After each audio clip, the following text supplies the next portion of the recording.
So as you've noticed, leaves are starting to come out on the trees. Things are coming up out of the ground that were dormant all winter.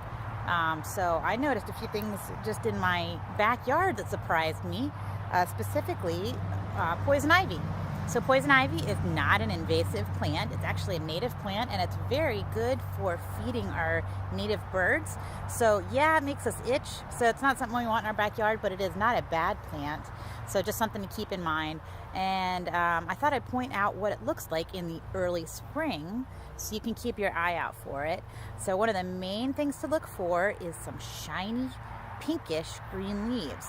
You may have heard the leaves of three, let it be phrase to help you remember that if there are 3 leaves on the plant, that it possibly could be poison ivy.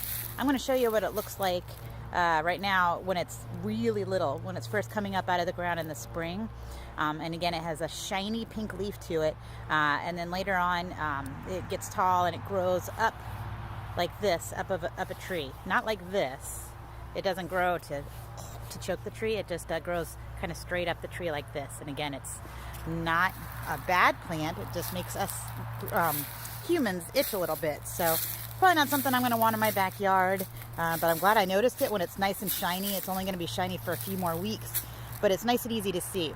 So I'm going to flip my camera around now and show you what poison ivy looks like in the early spring.